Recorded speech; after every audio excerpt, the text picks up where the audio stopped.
Gig economy ఈ మాట ఈ మధ్య రోజు వింటున్నాం. ప్రపంచంలో పెద్ద పెద్ద ఆర్థిక వ్యవస్థలన్నీ కూడా ఇప్పుడు గిగ్ ఎకానమీ వైపు వెళ్తున్నాయి. అసలు గిగ్ ఎకానమీ అంటే ఏంటి? దానిలో ట్రెడిషనల్గా అంటే కన్వెన్షనల్ ఎంప్లాయీ రిలేషన్షిప్ ఉండదు. మామూలుగా ఎంప్లాయీ రిలేషన్షిప్లో ఒక ఫార్మల్ అగ్రిమెంట్ ఉంటుంది. తర్వాత పేరోల్లో రెగ్యులర్గా వాళ్ళు వచ్చి జాబ్ చేస్తారు, పెన్షన్స్ ఉంటాయి, ఇన్సూరెన్స్ ఉంటుంది. ఇవన్నీ కూడా ఒక సిస్టంలో నడుస్తాయి అన్నమాట. కానీ గిగ్ ఎకానమీలో అలా ఉండదు. వచ్చి పని చెయ్యి, నువ్వు పని చేసిన గంటలకి డబ్బులు తీసుకో, పార్ట్ టైం కానీ ఫుల్ టైం కానీ వెళ్ళిపో. ఫార్మల్ రిలేషన్షిప్ అనేది ఏది ఉండదు. దాన్నే గిగ్ ఎకానమీ అంటారు.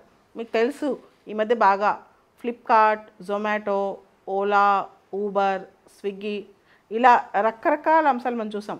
ఒక బీటెక్ చదువుతున్న అబ్బాయో ఓలాలో పనిచేస్తుంటాడు క్యాబ్ డ్రైవర్గా, లేదా స్విగ్గీలో ఫుడ్ క్యారీ చేస్తూ ఉంటాడు అనమాట. ఈ మధ్య మనం గమనిస్తున్నాం 10 మినిట్స్లో మీ ఇంటికి గ్రాసరీస్ వస్తాయి, 30 మినిట్స్లో డామినోస్ పిజ్జా డెలివరీ అవుతుంది అని చెప్పి. సో ఇవన్నీ కూడా గిగ్ ఎకానమీలో ఒక రెగ్యులర్ ఆస్పెక్ట్స్ అయిపోయాయి అన్నమాట. సో ఇప్పుడు భారతదేశంలో గిగ్ ఎకానమీకి సంబంధించి ఫస్ట్ టైం ఇంత పెద్ద రిపోర్ట్ వచ్చిందని నేను అనుకుంటున్నాను. ఎందుకంటే నీతి ఆయోగ్ యాక్చువల్గా పెద్ద పెద్ద అంశాలపైన రిపోర్ట్ తీసుకొస్తుంది. అంటే బల్జింగ్ థింగ్స్ని ఏదైతే ముందుకెళ్తున్నాయో పెద్ద పెద్దవి వాటి మీద రిపోర్ట్స్ వస్తాయన్నమాట. సో నీతి ఆయోగ్ వాళ్ళు gig economy and platform economy, booming gig economy అని చెప్పి ఒక రిపోర్ట్ ఇచ్చారు. దానికి సంబంధించి చాలా అంశాలు గిగ్ ఎకానమీ మీద చర్చలోకి వచ్చాయి నిన్న ఈరోజు న్యూస్ పేపర్లో.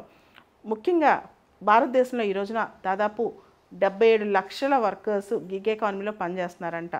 2029-2030 నాటికి ఇది 3 పెరిగే అవకాశం ఉందని చెప్పి ఈ రిపోర్ట్ చెప్తుంది. అంటే దాదాపు 2.35 crores, 2.5 కోట్ల దగ్గర మన జనాభాలో గిగ్ ఎకానమీ వర్కర్స్ ఉంటారు. అంటే గిగ్లో పనిచేస్తుంటారు, అంటే టెంపరీ వర్కింగ్ స్టైల్లో పనిచేస్తుంటారనమాట. అసలు గిగ్ అంటే ఏంటి అనే దాన్ని తెలుసుకోవాలి. టెంపరీ పొజిషన్స్ లేదా షార్ట్ టర్మ్ ఎంగేజ్మెంట్. గిగ్ అంటే టెంపరీగా మనం ఒక పని చేయటం లేదా షార్ట్ టర్మ్ ఎంగేజ్మెంట్, దానిలో ఫార్మల్ రిలేషన్షిప్ లేకుండా అనమాట. అయితే షార్ట్ టర్మ్ ఎంగేజ్మెంట్స్ కోసం లేదా టెంపరీ పొజిషన్స్ కోసం కొన్ని ఆర్గనైజేషన్స్ ఇండిపెండెంట్గా వర్కర్స్ని ఎంగేజ్ చేస్తాయి. వాళ్ళు పని చేస్తారు, పని చేసిన గంటలకు డబ్బులు తీసుకెళ్తారు. దాని తర్వాత ఎంప్లాయీ రిలేషన్షిప్ ఉండదన్నమాట. సో దీనిలో ట్రెడిషనల్ రిలేషన్షిప్స్ ఏమి ఉండవు. సోషల్ సెక్యూరిటీ అప్లై అవ్వదు. సోషల్ సెక్యూరిటీ అంటే మీకు తెలుసు కదా, పెన్షన్స్, ఇన్సూరెన్స్ ఇలాంటివన్నీ సోషల్ సెక్యూరిటీ అంటాం. ఏమీ అప్లై ఉండవు గిగ్ ఎకానమీలో.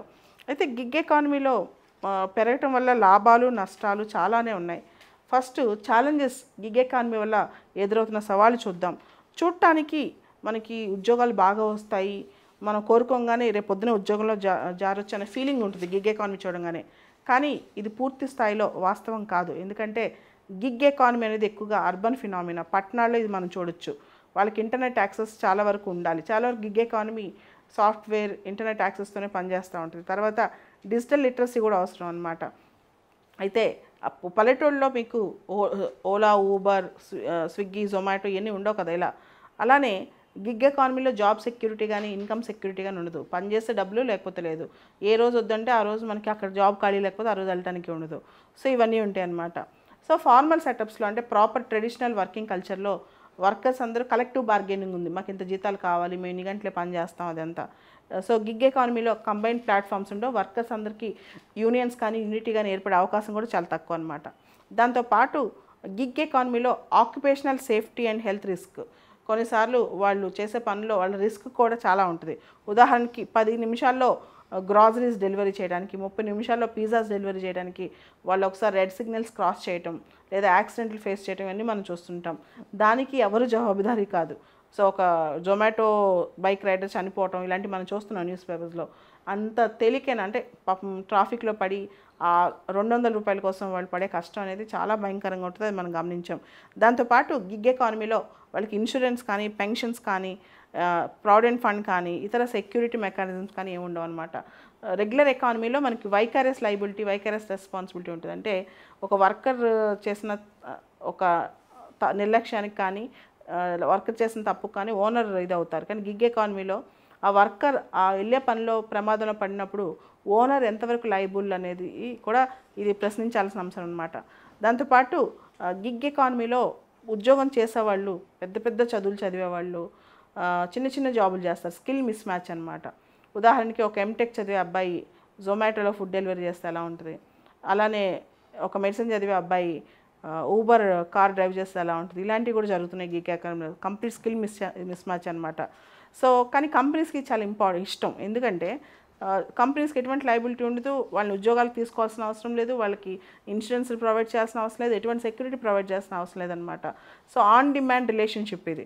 కంపెనీ జాబ్ ఇస్తుంది, వాళ్ళు తీసుకుంటున్నారు, అది టెంపరీ, వాళ్ళు చేస్తే డబ్బులు వస్తాయి అంతవరకు, అంతకు మించిన రిలేషన్షిప్ ఏమి ఉండదు. కాబట్టి కంపెనీకి పెద్ద రెస్పాన్సిబిలిటీ లయబిలిటీ ఉండదు, వాళ్ళపైన బాధ్యత వహించాల్సిన బాధ్యత తీసుకోవాల్సిన అవసరం కూడా కంపెనీకి లేదనమాట.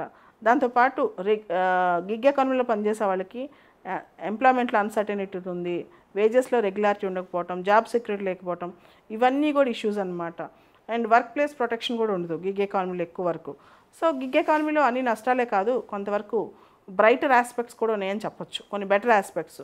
ఉమెన్ ఎంపవర్మెంట్ పెరుగుతుంది, ఎందుకంటే ఈ మధ్య మీరు గమనిస్తే ఎవరైతే చదువుకున్న అమ్మాయిలు ఉంటారో పెళ్ళిళ్ళు అయిపోయిన తర్వాత ఉద్యోగాలు మానేసి పిల్లల్ని కేర్ టేకర్గా చేయటమో ఇలాంటివి చేస్తూ ఉద్యోగాలు పక్కన పెడుతున్నారు. వాళ్ళు కొన్ని సందర్భాల్లో ఆన్లైన్లో ఇంట్లో కూర్చుని కొన్ని ప్రోడక్ట్స్ అమ్ముకోవటమో, కొన్ని పనులు చేయటం, అంటే దేనికైనా వర్క్ చేసే అవకాశం దొరుకుతుంది అనమాట. రోజు రోజుకి మనం చూస్తున్నాం కదా, ఫీమేల్ లేబర్ ఫోర్స్ పార్టిసిపేషన్ తగ్గిపోతుంది. It is around 16 to 23% Indian labour force పార్టిసిపేషన్లో. రాను సంవత్సరానికి ఫీమేల్ లేబర్ ఫోర్స్ పార్టిసిపేషన్ తగ్గుతుంది. సో గిగ్ ఎకానమీ ద్వారా టెంపరీ ఎంప్లాయ్మెంట్స్ ఉంటే ఫీమేల్స్ కూడా వాళ్ళకి అవకాశం ఉన్న టైంలో పనిచేయచ్చు, బయటికి వెళ్ళి కూడా ఈవెన్ పనిచేసే అవకాశం పెరుగుతుంది. దాంతోపాటు పర్సన్స్ విత్ డిజబిలిటీస్, ఎవరైతే వైకల్యం కలిగిన వాళ్ళు ఉన్నారో వాళ్ళకు కూడా ఇలాంటివి ఇంట్లో కూర్చునే చిన్న గిగ్ ఎకానమీలో పార్టిసిపేట్ చేసే అవకాశం దొరుకుతుందన్నమాట. అయితే నీతి ఆయోగ్ ఇచ్చిన గిగ్ ఎకానమీ రిపోర్ట్లో కొన్ని రికమెండేషన్స్ కూడా ఉన్నాయి. స్టార్టప్ ఇండియా మాదిరిగా ప్లాట్ఫామ్ ఇండియా ఇనిషియేటివ్ అని చెప్పి ఒకటి తీసుకురావాలని చెప్పి నీతి ఆయోగ్ ఒక రికమెండేషన్ చేస్తుంది. సో దాంతోపాటు ఎవరైతే గిగ్ ఎకానమీలో పార్టిసిపేట్ చేస్తున్నారో వాళ్ళకి సోషల్ సెక్యూరిటీ పెంచడం, కొన్ని ఫ్లెక్సిబుల్ ప్లాట్ఫామ్స్ని క్రియేట్ చేయడం దీని లక్ష్యం అనమాట. So gender sensitisation, funding support కూడా గిగ్ ఎకానమీకి ఉండాలని అన్నారు. సో ఇక్కడ మనం గమనించాల్సిన 2-3 ముఖ్యమైన అంశాలు. మనకి లేబర్ కోడ్స్ వచ్చాయి 2 years బ్యాక్, దానిలో code on social security 2020 labour codes 4 వచ్చాయి. దానిలో కోడ్ ఆన్ సోషల్ సెక్యూరిటీలో ఖచ్చితంగా గిగ్ ఎకానమీకి కూడా సోషల్ సెక్యూరిటీ అప్లై అవ్వాలని చెప్పి, ముఖ్యంగా కొంతమంది గిగ్ ఎకానమీలో వర్క్ చేసే వాళ్ళకి జొమాటో కానీ స్విగ్గీ కానీ వాళ్ళకి కూడా ఇన్సూరెన్స్ లాంటి బెనిఫిట్స్ అందాలని చెప్పి నీతి ఆయోగ్ రికమెండ్ చేస్తుంది. దాంతోపాటు మనం చూస్తే గిగ్ ఎకానమీలో ఎక్కువ లో స్కిల్డ్, మీడియం స్కిల్డ్ ఉన్నారు. ఫుల్ స్కిల్డ్ వర్కర్స్ కన్నా మనం చూస్తే మీడియం స్కిల్డ్ ఇప్పుడు ఇండియాలో గిగ్ ఎకానమీ వర్కర్స్లో 47% మంది మీడియం స్కిల్డ్ ఉన్నారు, 22% మంది హై స్కిల్డ్ ఉన్నారు, 31% మంది లో స్కిల్డ్ ఉన్నారు. అంటే మొత్తం మన గిగ్ ఎకానమీలో హై స్కిల్డ్ 22% మందే. ఇది కూడా ఒకసారి గమనించాలి. గిగ్ ఎకానమీ ఎక్కువగా సెమీ స్కిల్డ్, లో స్కిల్డ్ వాళ్ళకే వర్క్ క్రియేట్ చేస్తుంది అనమాట. అండ్ గిగ్ ఎకానమీ గురించి ఈ రిపోర్ట్ మాట్లాడుతూ గిగ్ ఎకానమీని 2 బ్రాడ్ బేస్డ్ డివిజన్స్ చేస్తుంది. ఒకటి platformed based gig economy, non platformed based gig economy. Platformed based gig economy అంటే సాఫ్ట్వేర్ కానీ, డిజిటల్ యాప్స్ కానీ, ఇంటర్నెట్ యాక్సెస్తో కానీ చేస్తే అది ప్లాట్ఫామ్ బేస్డ్ అవుతుంది. నాన్ ప్లాట్ఫామ్ బేస్డ్ అంటే, నాన్ ప్లాట్ఫామ్ అంటే ఇక్కడ క్యాజువల్ వేజెస్ కానీ, పార్ట్ టైం క్యాజువల్ ఎంప్లాయ్మెంట్ అంటే బయట పార్ట్ టైం ఎంప్లాయ్మెంట్ లేకపోతే డైలీ ఎంప్లాయ్మెంట్లు ఇవన్నీ అనమాట. అలా కాకుండా ప్లాట్ఫామ్ బేస్డ్ అయితే సాఫ్ట్వేర్ యాప్స్ కానీ, డిజిటల్ ప్లాట్ఫామ్స్ కానీ. ఓవరాల్గా భవిష్యత్తులో గిగ్ ఎకానమీ అనేది చాలా బూమ్ కాబోతుంది భారతదేశంలో అని చెప్తున్నారు. ప్రపంచవ్యాప్తంగా మనం చూసుకుంటే వరల్డ్లో యుఎస్ఏ గిగ్ ఎకానమీలో నెంబర్ 1, తర్వాత చైనా, తర్వాత బ్రెజిల్, తర్వాత Japan and India. So US, China, Brazil, Japan, India. బ్రిక్స్లో చూసుకుంటే చైనా, బ్రెజిల్ ఈ దేశాలన్నీ ఇండియా కంటే ముందున్నాయి.